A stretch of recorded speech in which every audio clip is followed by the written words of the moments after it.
Well, guess what happens tonight, hockey fans in Canada? It is a make-or-break game for the Ottawa Senators. And you can see that, there's a lot of support here in the foyer of the House of Commons for the local team. Now, I want to talk about a couple of issues today.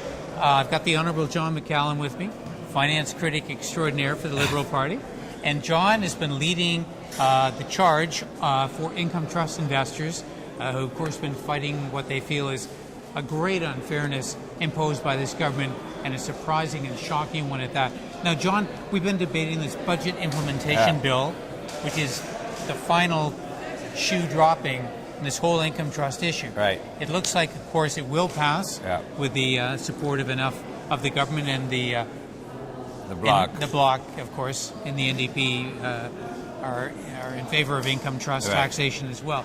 If this does pass, which it will, is that it?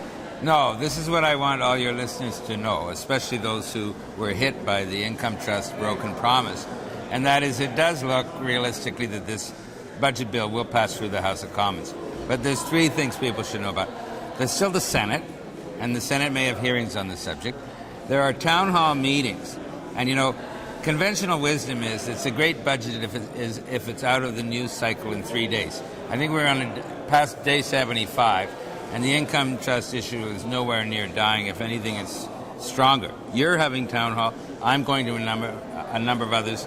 Our whole caucus is going to be involved over the summer. We're not going to let this issue die. And the third point is next election. Even if it does get through the House of Commons, does get through the Senate, we have our own plan, which is far, far better for the country and for the income trust holders. And we're going to fight in that the next election, whenever it will be. And I think we'll win. And then we will bring in a much better policy for income trusts. Some of the commenters on this blog, we get a number of, you wouldn't believe the number of conservative trolls we have coming. You know who you are, okay? We know you. But they come here, John, and they say, you guys are just making politics of this income trust issue. You Liberals were ready to tax income trusts before the last election. You'll just go back to that position. How can we trust you that this will be a position that will actually help us as investors? Well, with all due respect to your long-term conservative friends out there, hi, that's not true in this case. Stéphane Dion is a very honest, principled person. He is committed to follow through on this. I have had really good tax advisors advising me better than in the finance department, I believe. And so we know it's a sound policy. We know it will stand up to scrutiny. We're not saying a lot of things because we know we don't have all the experts. We haven't heard all of the testifiers. We're saying a few simple things which we can adhere to. One, that instead of a 30% tax, it's a 10% tax refundable to all Canadian residents. Two, that there will be a continuing moratorium for the time being on new income trusts. And that's about it. And so those key points are simple, and we're committed to them. After coming to power, we'll work out more details when we'll be able to consult Canadians more completely than we can now. But those two core principles, which experts say will bring back some 2/3 of the $25 billion of losses that income trust holders suffered from, those two things are not negotiable. All right, so the fight continues, yes, and we're going to keep it alive over the summer? Absolutely. Okay, I'm with you on and that. I know you're really active there, and I hear you have one coming up in Ottawa. So that's for good. sure. Now, John, I want to talk about another point as well, which is something that blogosphere is very concerned about. Many Canadians, the S.P.P, the Security and Prosperity Partnership. You and I have had a little bit of a chat about this, but it's one of those things where there's not really a positive or a negative. There's not a black and a white. It's very much that the process may well be good for Canada, but it may not, but it depends on the process. Is that right? Is SPP something we should be worried about? Is it a conspiracy? Well, I think there's some black and white and maybe some gray.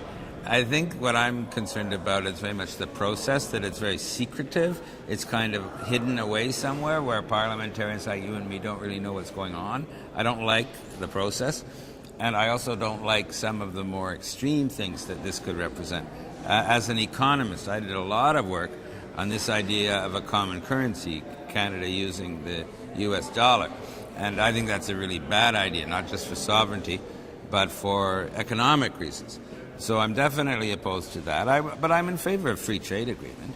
And if there are certain things that can be done to improve efficiency without impinging our sovereignty. I think there could be some things that would be good for Canadians. So I'm not opposed to the idea of working more closely with the U.S. and Mexico to improve the way our joint economies work.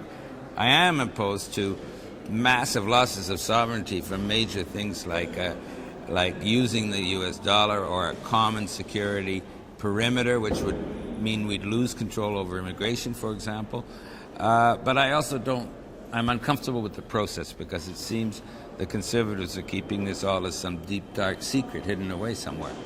All right, so you and I... Oh, by the way, does the Liberal Party have a position on this now? Not that I'm aware of. I'm giving you my personal position. I'm not sure.